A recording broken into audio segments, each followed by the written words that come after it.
Saya mau bacakan dalam Matius 3. Yohanes Pembaptis mengatakan dalam Yohanes 3 seperti ini di ayat ke-8. Jadi hasilkanlah buah yang sesuai dengan pertobatan.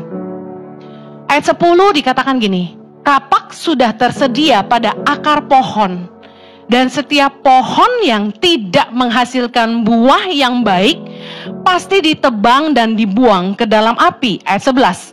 Aku membaptis kamu dengan air sebagai tanda pertobatan, tapi Ia yang datang kemudian daripadaku lebih berkuasa daripadaku, dan aku tidak layak melepaskan kasutnya.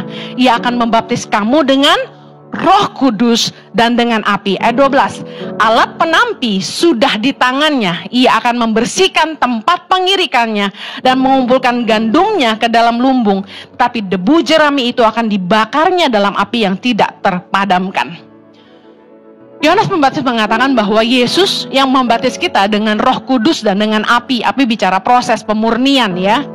Kemudian banyak orang Kristen yang memperdebatkan tentang tanda orang dipenuhi Roh Kudus, yaitu berbahasa roh.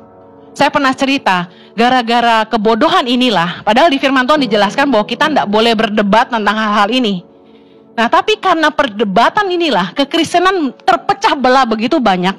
Dan saya pernah konflik sama teman baik saya dari SMA, cuma perkara dia lahir baru di gereja yang tidak berbahasa roh dan saya berbahasa roh, dan saya Henny Kristianus yang masih kanak-kanak waktu itu sok menghakimi dia karena dia tidak berbahasa roh. Dan hari ini saya mau katakan bahwa kalau ada yang berbahasa roh maupun tidak, Anda tidak usah pusing itu. Fokus kita adalah gini, berbuah roh. Buah lebih penting daripada apakah orang itu berbahasa roh atau tidak. Yang setuju katakan amin. Kita angkat dalam Matius 3 ayat 8. Yohanes Pembaptis katakan gini, jadi hasilkanlah buah yang sesuai dengan pertobatan. Bagaimana seseorang bisa mengatakan dia dipenuhi Roh Kudus kalau dia nggak punya pertobatan dalam hidupnya? Bingung bukan? Padahal karya Roh Kudus, salah satu karya Roh Kudus dalam hidup orang percaya adalah menginsyafkan kita akan dosa. Dalam Yohanes 16 ayat 8. Bahwa salah satu tanda seseorang mengalami jamahan Roh Kudus, baptisan Roh Kudus, adalah dia mengalami yang namanya pertobatan yang sejati. Katakan amin. Karena Roh Kudus datang dalam hidup kita, dialah yang menginsyafkan kita akan dosa. Yang sebelumnya kita kayaknya nggak merasa itu dosa, tapi karena Roh Kudus, mata hati kita dicelikkan, jadi kita sadar. Nah, mari kita bahas.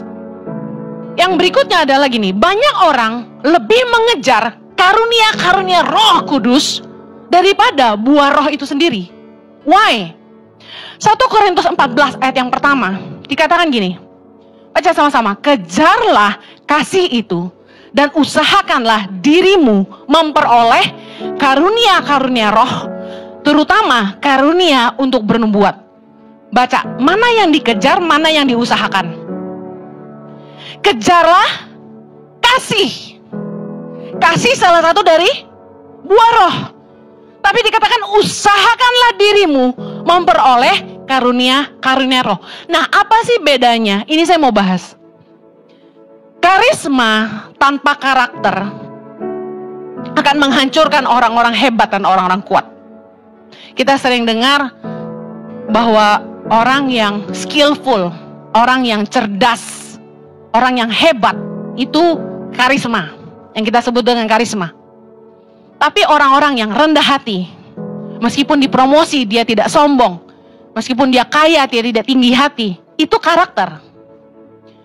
Orang-orang yang hanya mengejar kayanya, hebatnya, pintarnya tanpa ditopang oleh kerendahan hati, tanpa ditopang oleh ketulusan, akan cepat hancur, akan cepat kandas. Karena mereka hanya mengejar yang kelihatan, tapi tidak mengembangkan apa yang tidak kelihatan. Waktu kita bangun rumah, yang paling lama itu fondasi, bener nggak? Tangan Pengharapan lagi bangun sekolah berasrama untuk putra di daerah Simponi sana di Kelapa Gading. Lama banget saya nunggunya tuh kayak yang, kapan ini naiknya dari sebelum ke Australia sampai pulang masih begitu aja. fondasi itu lama. Nah, ketika bangunan itu berdiri, saya mau tanya, fondasinya masih kelihatan nggak? Nggak kelihatan lagi. Yang kelihatan apa? Kemegahan bangunannya. Nah, sama dengan karakter dan karisma. Buah roh adalah karakter. Buah roh itu yang kelihatannya nggak penting, nggak kelihatan. Karisma dipakai Tuhan luar biasa. Itu karisma yang kelihatan seperti bangunan rumah. Nah, karakterlah yang sebenarnya menopang karisma kita. Nggak heran ada orang-orang yang hebat tapi bejat, hebat tapi jahat. Tahukah Anda, kecerdasan tanpa ketulusan adalah kelicikan. Saya ulangi, kecerdasan tanpa ketulusan adalah kelicikan. Anda ingat Zakeus? Zakeus itu bertubuh pendek. Dia ketika lihat banyak kerumunan mengelilingi Yesus, apa yang dia lakukan? Dia naik pohon. Among those people, saya yakin banyak banget crowd di situ. Kenapa cuma Zakeus yang kepikiran? Lah, kalau gua susah nyelipnya, mending gua naik pohon aja. Katanya loh ya, bukan kata saya. Orang pendek itu banyak akalnya. I'm okay if you are banyak akal. Kita lihat anak-anak kecil yang banyak akal, kita bilang apa? Pinter. Tapi kecerdasan tanpa disertai dengan ketulusan akan membuat Anda jadi orang licik, lihai, seperti ular. Mari kita lihat. Saya minta tim media kemarin bikinkan 2 diagram ini. Mudah-mudahan kelihatan ya. Oke, sebelah kiri itu karunia roh. Dalam 1 Korintus 12 ayat 8-10 itu ternyata ada 9 dituliskan di situ. Mari baca. Berkata-kata dengan hikmat, berkata-kata dengan pengetahuan, iman, karunia untuk menyembuhkan, kuasa untuk mengadakan mujizat, karunia untuk bernubuat, karunia untuk membedakan roh, karunia untuk berkata-kata dengan bahasa roh, karunia untuk menafsirkan bahasa roh. 9 ini adalah karunia-karunia roh. Dikatakan usahakanlah kita punya ini. Tapi saya kasih tahu, nggak mungkin satu orang punya semua. Setuju? Mari lihat Anda punya yang mana. Kalau saya misalnya, saya punya karunia hikmat, berkata-kata dengan hikmat ya. Saya katakanlah pinter nyusun kata-kata gitu, misalnya gitu. Kayak Mata Natsua gitu. Dia punya karunia hikmat tuh. Nah, kata-kata dengan pengetahuan. Punya? Nah, iman. Ternyata iman juga salah satu karunia loh. Ya, meskipun kita semua orang beriman, kita punya iman, tapi orang yang punya karunia iman ini luar biasa. Kemudian karunia untuk menyembuhkan, nggak banyak orang punya, tapi kalau punya, luar biasa. Kuasa untuk mengadakan mujizat, karunia untuk bernubuat, karunia untuk membedakan roh, berkata-kata dengan bahasa roh, dan karunia untuk menafsirkan bahasa roh. Nah, lihat yang sebelah kanan itu buah roh. Dalam Galatia 5 ayat 22-23. Baca sama-sama. Kasih, sukacita, damai sejahtera, kesabaran, kemurahan, kebaikan, kesetiaan, kelemah lembutan, penguasaan diri. Kalau Pastor Jojo khotbah ini secara teologi dia akan bagi jadi 3 segmen, tapi menurut saya terlalu pusing. Dibagi begini jadi lebih kelihatan. Kanan karakter, kiri karunia. Ya, karisma. Nah, jangan sampai sebagai orang Kristen kita lebih ngejar pemakaian Tuhan, karunia-karunia roh. Karena kalau Anda perhatikan, karisma yang tampak di luar ini sifatnya pelayanan kepada orang lain. Betul? Hanya menjadi berguna ketika digunakan di tengah jemaah. Tetapi buah roh ini yang ada di dalam. Orang nggak bisa lihat, tapi orang bisa merasakan. Nah, pertanyaan saya, pohon kan nggak bisa makan buahnya sendiri, bukan? Siapa yang bisa merasakan buah roh Anda?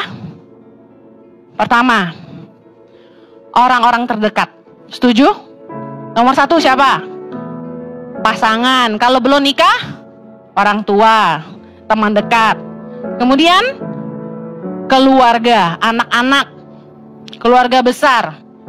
Lalu kemudian karyawan, teman sekerja, rekan sekerja. 3 kelompok orang terdekat inilah yang harusnya bisa merasakan apakah Anda punya buah roh atau tidak. Setuju? Kalau yang di luar sana hanya bisa melihat kita dari karunia roh. Anda tidak kenal saya secara pribadi kalau kita tidak dekat banget. Betul? Anda hanya bisa menilai saya dari karunia roh saya. Oh, Bu Heni punya karunia kata-kata hikmat. Setuju ya, bukan ngangkat-ngangkat diri sendiri ya.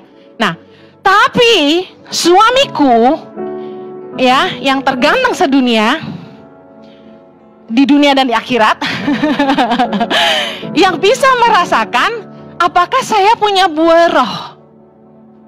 Jangan hanya kejar penilaian orang banyak, tapi pastikan orang terdekat Anda bisa melihat buah roh Anda. Karena apa?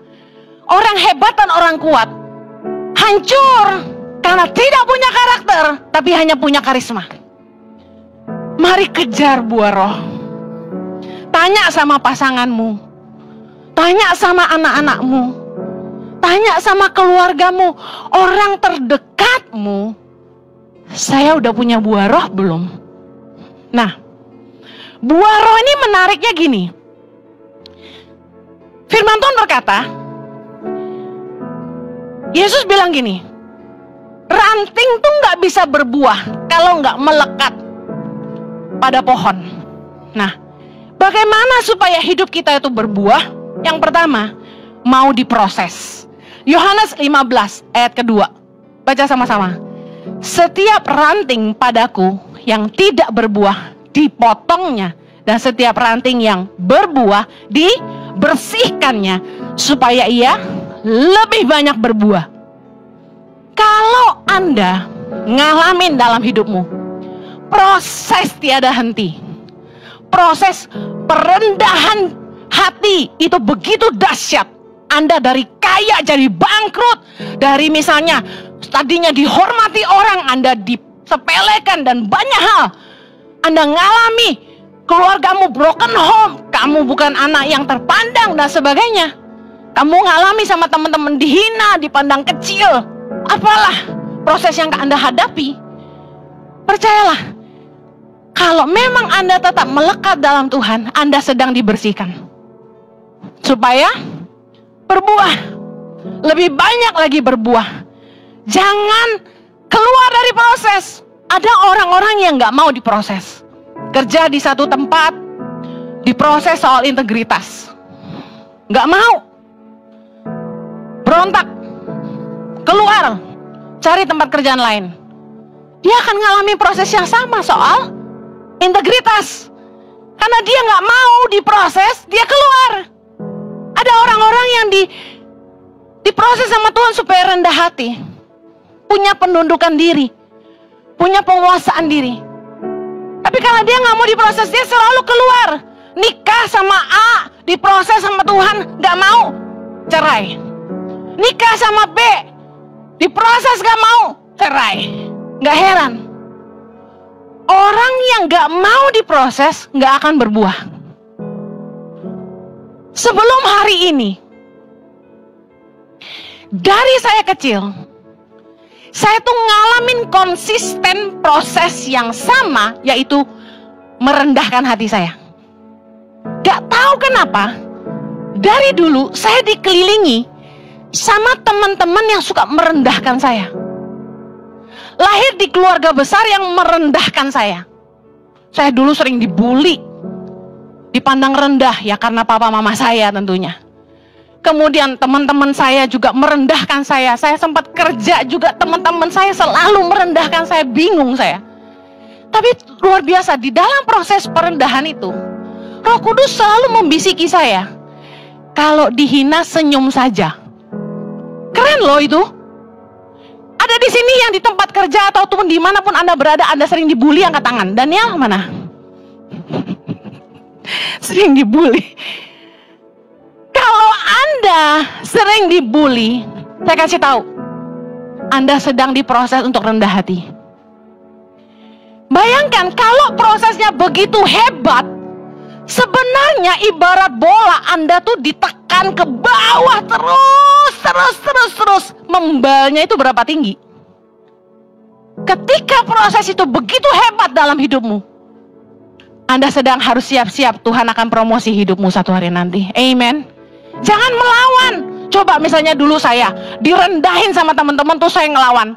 Songong loh, sok tahu loh, sembarangan ngomong loh misalnya gitu. Saya nggak jadi hari ini.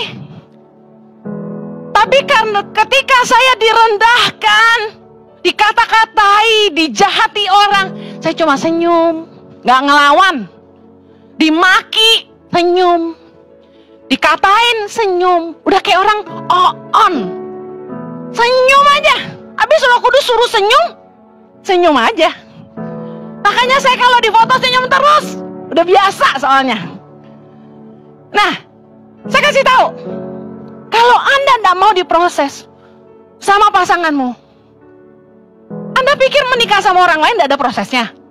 Anda nggak jadi nikah sama yang A, Anda nikah sama yang B, prosesnya sama lagi. Intinya kita harus mau diproses. Anda nggak mau belajar submit sama pemimpinmu di tempat A, Anda akan ngalamin proses untuk submit di tempat kerjaan yang baru. Anda akan diproses lagi tempat yang berikutnya kalau Anda tidak mau menang di situ. Amen. Anda tidak mau belajar jujur di satu tempat, Anda kerja dimanapun Anda nggak akan jujur. Satu kali ada seseorang yang ternyata sejak dari masa sekolah dia jago nipu orang.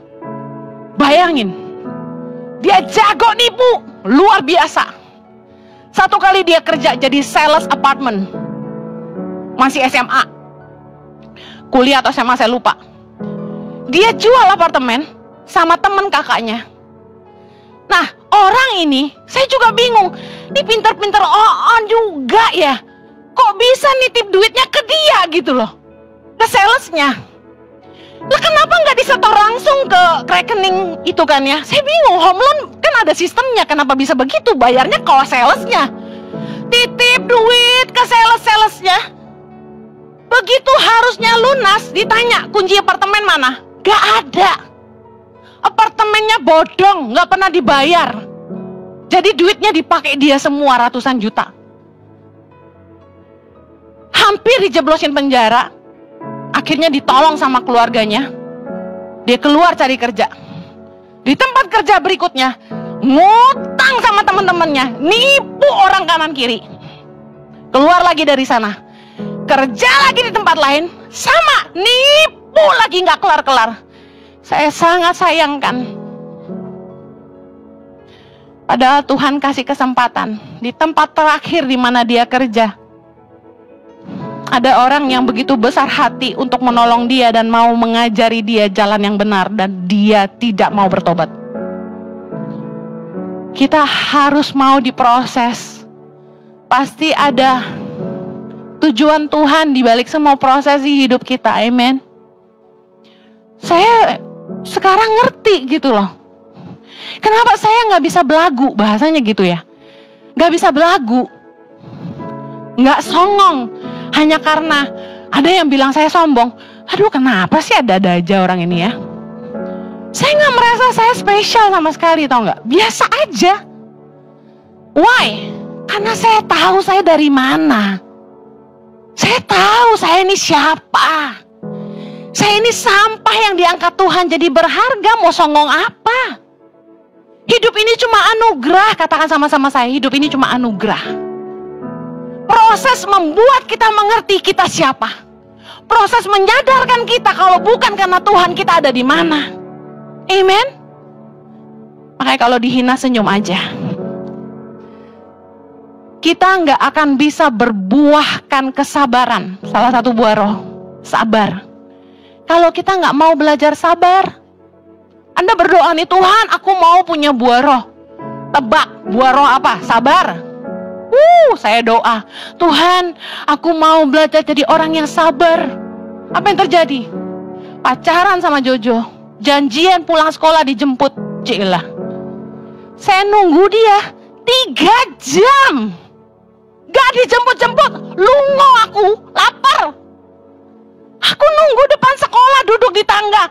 Ini pacar gue mana? Ada cowok Korea temenin saya. Sekarang aja pada BTS. Zaman itu mah Korea keleleran di mana-mana. Sebelah gue orang Korea. Henny, where is your boyfriend? I don't know, maybe he's late somewhere. Tahu nggak? Saya tuh positif mindset banget. Aduh, apa dia kecelakaan ya? Aduh, apa dia nyasar ya? Aduh, apa handphonenya mati dan dia nggak ada duit buat naik kereta ya? Mikirnya gitu, tau nggak? Jadi karena pemikiran itu saya duduk nungguin dia 3 jam. Anda mau nggak nunggu pacar 3 jam? No news, gue tunggu. Sampai orang Korea itu yang marah-marah. Pacar kamu tuh nggak layak dapat kamu, dia bilang gitu. Dia yang emosi. Kenapa dia bikin kamu nunggu 3 jam? Dan tebak, Jojo kemana? Tidur.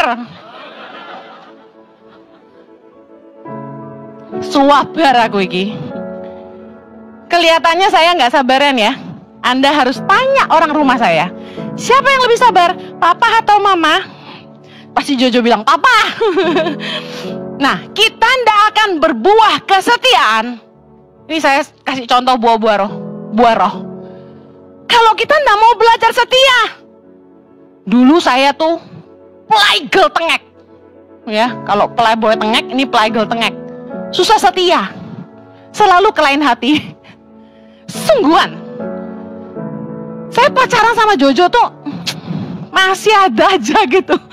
Nakal-nakalnya gitu ya. Udah tobat loh itu ya kan ya. Dia sampai gemes sama saya. Sampai satu hari dia ultimatum sama saya masih ingat. Di situ saya tobat. Putuskan. Kamu mau sama dia atau sama aku? Aku udah kelar sama kamu. Cie.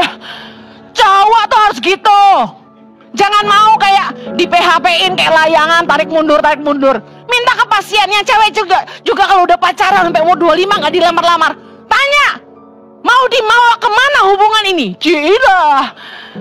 Mau dibawa kemana hubungan kita? Jangan mau digantung. Saya bilang, gimana ya? Masalahnya yang itu baik, perhatian. Tasku bolong dikit aja dibeliin tas baru.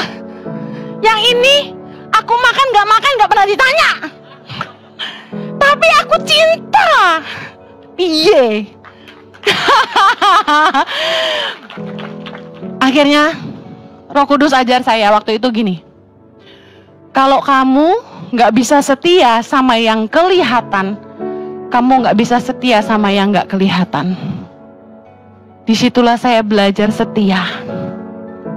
Kalau kita nggak mau belajar menguasai diri, kita nggak akan punya buah penguasaan diri. Contoh, kita akan ketemu sama orang-orang yang selalu bikin kita marah. Kalau Anda punya anger problem, dengar ini. Penguasaan diri salah satu buah roh. Anda akan diproses, Anda akan ketemu sama orang-orang yang menjengkelkan, yang bikin Anda habis akal, punya karyawan yang kok nggak bisa mikir toh kamu gitu bahasanya. Nyebelin banget, ngeselin banget, sampai melakukan hal-hal yang menurut kita impossible to do. Ya kan? Masa gelas selusin bisa pecah semua? Baju luntur terus, kipiye gitu. Emosi. Baju putih tuh saya nggak punya. Kenapa tau nggak? Karena selalu luntur. Baru kasih udah jadi pink besoknya. Baru kasih jadi kuning. Baru kasih udah jadi hijau. Udahlah pasrah. Saya nggak pernah beli baju putih karena itu. Celana putih itu pun terpaksa dipakai karena mesti jual. Nah, saya percaya kita kalau mau diproses, kita akan ngalamin yang kayak gini nih. Belajar penguasaan diri. Diajak makan sama orang kaya. Firman Tuhan berkata, apabila engkau makan dengan seorang pembesar, taruhlah pisau pada lehermu. Saya pernah khotbah tentang jangan aji mumpung. Jangan pesan yang lebih mahal dari yang ngundang. Itu artinya taruh pisau pada lehermu, kuasai nafsumu. Kalau nafsumu besar, taruh pisau di lehermu, kata Amsal. Artinya apa? Jangan kayak orang kampung norak gitu loh. Diundang makan di fine dining restoran, bahasanya wes nggak ngerti, pesan yang paling mahal aja. Apa itu? dengerin yang ngundang tuh pesan apa. Jangan rakus, artinya gitu loh. Menguasai diri. Saya pernah ngajak orang makan, dia bilang gini, aku mau pesan yang paling mahal. Aku ketawa langsung. Wah, ini belum dengar khotbah saya. Kalau Anda diundang orang makan, kuasai diri. Karena orang bisa menilai Anda orang serakah atau tidak dari cara Anda makan. Kecuali kalau saya yang traktir loh ya. Silakan makan sebebasnya. Tapi kalau Anda makan sama orang kaya, apalagi bosmu, bisnis partnermu, kalau Anda niat bayarin, Anda silakan pesan duluan. Tapi kalau orang lain yang bayarin, biar dia pesan duluan. Why? Supaya Anda bisa dengar dia pesan apa. Jangan pernah pesan lebih mahal dari yang ngundang. Paling enggak sama, ikut gini. Saya ikut aja. Saya selalu sarankan kalau kita diundang makan, jawab gini, saya ikut aja. Coba belajar, mau makan apa? Pinter. Nah, belajar menguasai diri. Meskipun Anda lapar banget, tahan dirimu. Saya sering diundang orang makan malam, fine dining restoran, itu ngeselin loh. Saya yakin tuh restoran mahal, tapi kok pualit gitu loh, ya kan? Daging sepotong gini, pakai saus-saus warna-warni, warak ya enggak gitu kan? Gak kenyang. Tapi saya menguasai diri. Bu Heni mau makan apa? Saya ikut aja. Ya, tangtung makan. Lapar aku, pulang nasi goreng kambing kebon sirih. Makan sendiri. Amin. Belajar menguasai diri. Jangan rakus, jangan suka marah. Ketika kita ngadepin orang yang tadi itu, yang mecahin gelas selusin, saya nggak marah. Udahlah. Saya belajar nggak marah. Baju luntur nggak marah. Mungkin sepanjang baju luntur saya marah sekali karena itu hadiah buat anak saya. Dan harganya lumayan karena dia mau, jadi saya beliin. Dan ketika dikasih pelembut, judulnya pelembut, balik-balik udah sangat lembut. Itu saya marah. Tapi selebih dari itu, saya nggak pernah marah. Orang mau ancurin barang saya, rusak nama baik saya nggak pernah marah. Kemarin di Australia, saya khotbah di salah satu gereja partner Tangan Pengharapan. Saya ngomong gini, aduh saya di Indonesia digosipin banyak hutang di Australia, makanya lari pulang. Tolong kasih tahu, mumpung saya di Australia, yang merasa diutangin datang sini. Ketawa mereka. Tapi saya nggak pernah marah. Orang mau jelekin saya, mau bilang apa aja, biarin aja lah. Saya bisa marah, bisa banget. Tapi untuk kesalahan yang terlalu besar, harus marah. Supaya orang tahu itu salah. Dan orang mau berubah. Tapi ada orang-orang tuh yang dikit-dikit marah, dikit-dikit emosi. Ngomong sama orang, emosi gitu. Gak punya penguasaan diri. Ditangkap polisi marah. Orang ngelanggar lalu lintas kok galakan dia. Banyak orang yang marah over small things. Hal-hal kecil yang receh, yang sepele kok marah gitu loh. Saya ingatkan para leader-leader, para pemimpin bos, para bos-bos, CEO, dengar baik. Kalau Anda tegur karyawan Anda, tegurlah kesalahannya, jangan rendahkan pribadinya. Gak usah bilang orang bodoh, gak usah bilang orang-orang kampung. Anda kan orang sekolah, lidahmu juga harusnya berintelektual kan? Tegurlah kesalahannya, karena tujuan dari teguran adalah supaya orang berubah, bukan merasa rendah. Ada amin? Yang terakhir, bagaimana supaya hidup kita berbuah, buah roh, tinggal di dalam Kristus. Saya undang pasangan terfavorit di ICI, Felix dan Tasya. Silakan maju ke depan sebentar.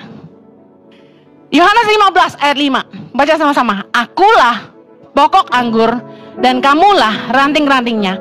Barang siapa tinggal di dalam aku dan aku di dalam dia, ia berbuah banyak. Sebab di luar aku, kamu tidak dapat berbuat apa-apa. Kalau Anda mau berbuah, Anda harus tinggal dalam Kristus. Saya umpamakan Felix ini pohon, Tasya ranting. Kamu tahu film Titanic kan? Ini oke. Ayat 7, sambil baca ayatnya. Jikalau kamu tinggal di dalam aku dan firman-Ku tinggal di dalam kamu, mintalah apa saja yang kamu kehendaki, kamu akan menerimanya. Nah, bagaimana kita berbuah? Pertama, kita harus tinggal dalam firman. Tangan kiri pegang, awas yang lukanya jangan dipegang. Bukan perutnya, tangannya, Lik. Iya, gini loh, kamu pegang tangannya terus taruh gini. Yes. Nah, Tasya harus hidup melakukan firman Tuhan, supaya dia tetap melekat pada Felix. Ya kan? Felix ceritanya Tuhan, Tasya manusia. Tasya harus hidup dalam firman Tuhan, supaya dia tetap melekat pada Tuhan. Nah, dikatakan firman Tuhan, jikalau kamu tinggal di dalam aku dan firman-Ku tinggal di dalam kamu. Yang kemudian ayat 8. Demikianlah Bapa-Ku dipermuliakan, yaitu jika kamu berbuah banyak. Kemudian ayat 9. Seperti Bapa telah mengasihi aku, demikian aku juga telah mengasihi kamu. Tinggallah di dalam kasih-Ku itu. Ayat berikutnya dikatakan gini. Ayat berikutnya, jikalau kamu menuruti perintah-Ku, kamu akan tinggal di dalam kasih-Ku. Tadi Tasya sudah tinggal dalam firman. Kemudian Tasya tinggal dalam kasih. Seperti aku menuruti perintah Bapa-Ku dan tinggal dalam kasih-Nya. Semuanya itu kukatakan kepadamu supaya sukacitaku ada di dalam kamu dan sukacitamu menjadi penuh. Inilah perintahku, yaitu supaya kamu saling mengasihi seperti aku telah mengasihi kamu. Kata kuncinya, hidup dalam firman dan tinggal dalam kasih. Bisa mengerti? Dua hal inilah yang membuat Tasya sebagai manusia melekat pada Felix sebagai Tuhan. Kalau Anda tidak hidup dalam firman dan Anda tidak hidup dalam kasih, Anda terpisah dari Tuhan. Ini yang Yesus ajarkan sama kita. Nah, ketika Felix melekat dengan Tasya seperti kita melekat pada Tuhan, Tasya berbuah banyak. Makanya dia punya anak namanya Za, punya anak namanya Zi, dan anak lain-lainnya. Ada amin? Jangan amin katanya. Jangan dilepas, belum selesai. Buahnya apa tadi? Kasih, sukacita, damai sejahtera, kebajikan, kemurahan, penguasaan diri, kesetiaan, kesabaran. Ya, semuanya itu dihasilkan karena Tasya hidup dalam firman dan kasih dan melekat pada Tuhan. Itu yang Yesus ajarkan sama kita. Nah, jangan dilepas ya Felix. Kapan lagi ngerjain kamu? Nah, gambaran ini sebenarnya gini. Apa yang bisa membuat kita mau mengampuni waktu orang sakitin kita? Ini secara manusia loh, logikanya. Orang nyakitin kita, kenapa kita masih ngampunin, betul? Kenapa? Karena Tasya tinggal dalam firman. Yesus berkata dalam firman Tuhan, Matius 6 ayat 15. Tapi jikalau kamu tidak mengampuni orang, Bapamu juga tidak akan mengampuni kesalahanmu. Tasya hidup dalam ayat ini. Karena itu Tasya memilih mengampuni. Sebagaimanapun orang menyakiti Tasya, orang jahatin Tasya, merendahkan Tasya, menolak Tasya, Tasya sakit, terluka, tapi dia tidak lepas dari Tuhan. Karena dia mau lakukan firman. Karena dia memilih untuk mengasihi. Kemudian 1 Yohanes 4 ayat 20. Jikalau seorang berkata, aku mengasihi Allah, dan ia membenci saudaranya, maka ia adalah pendusta. Karena barang siapa tidak mengasihi saudaranya yang dilihatnya, tidak mungkin mengasihi Allah yang tidak dilihatnya. Saya yakin gini, bagaimana buah kesabaran, penguasaan diri, Tasya nggak marah, kasih, kebaikan, kemurahan, itu bisa dilahirkan dari hidup Tasya. Karena Tasya memilih melakukan firman Tuhan, untuk hidup dalam firman dan hidup dalam kasih. Iblis akan berusaha. Ingat, iblis itu seperti singa yang mengaum-ngaum di sekeliling kita dan berusaha membuat Tasya sakit hati. Membuat Tasya sakit hati, membuat Tasya terluka, berusaha menjauhkan Tasya dari melakukan firman, supaya Tasya keluar dari Tuhan. Ini yang sebenarnya kenapa Yesus mau kita hidup dalam firman. Karena dengan kita belajar terus mengampuni, mengasihi orang lain yang menyakiti kita, memberkati musuh kita, kita tetap tinggal dalam Tuhan dan hidup kita terus berbuah. Yang saya lakukan bersama suami saya, ketika orang berusaha menjegal kaki kami, mencelakakan kami, menjatuhkan kami, menjahati kami, Anda nggak tahu seberapa banyak masalah yang kami hadapi dalam hidup kami. Tapi kami terus fokus sama Tuhan. Kami terus mengampuni, kami terus melepaskan berkat, kami terus berusaha fokus sama apa yang Tuhan mau dalam hidup kami. Saya kasih tahu, ini yang membuat hidup kami berbuah. Kami terus jadi berkat buat banyak anak-anak Indonesia. Kami terus dipercaya Tuhan pelayanan yang semakin besar, karena kami tidak mau keluar dari Tuhan. Tapi ketika Anda memilih, that's it, gak ada Tuhan-Tuhanan, doa gua gak dijawab, keluar dari firman, gak ada ikut-ikut firman Tuhan lagi, gak ada kasih-kasih. Apa tuh kasih? Percuma. Baik sama orang balas dengan kejahatan. Kita nolong orang balas kebaikan kita dengan kejahatan. Bukannya tahu diri, tapi orang gak tahu diri. Seringkali kita gitu kan? Kita keluar dari firman, kita keluar dari kasih, kita terpisah dari Allah, dan hidup kita jadi tidak berbuah. Thank you Felix Natasha. Kalau Anda ingin Anda berbuahkan kasih, sukacita, damai sejahtera, kebaikan, kemurahan, penguasaan diri, kesabaran, kelemah lembutan, yuk mau diproses sama Tuhan. Dan jangan keluar dari firman, jangan keluar dari kasih Tuhan. Belajar ngampuni orang yang bersalah, belajar rendah hati biarpun engkau direndahkan, belajar ngampuni biarpun engkau disakiti. Amen. Supaya kamu tetap tinggal dalam firman dan kasih. Saya yakin buah-buah roh akan lahir dari hidupmu, dan hidupmu akan jadi berkat bagi banyak orang. Yang mau katakan amin. Mari kita berdoa. Bapa di sorga, kami tahu firman-Mu ya dan amin. Kami mau belajar tinggal dalam Tuhan, melakukan firman dan hidup dalam kasih. Dan kami mau bersama Tuhan lewati semua proses yang kami harus alami dalam hidup kami. Yang kami tahu bahwa kalau kami keluar jadi pemenang, hidup kami akan berbuah lebat, dan hidup kami jadi berkat. Biarlah kami boleh jadi berkat buat orang-orang yang terdekat dengan kami. Mereka bisa merasakan buah roh itu ada dalam kami Tuhan. Kami mau berbuat baik sama orang lain, bukan berbuat jahat.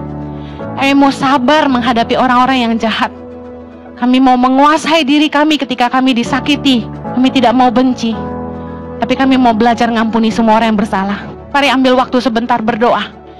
Kalau ada di hatimu yang hari ini engkau ngalamin hal-hal yang firman Tuhan katakan, yuk belajar yuk. Aku minta penguasaan diri Tuhan. Aku minta kesabaran.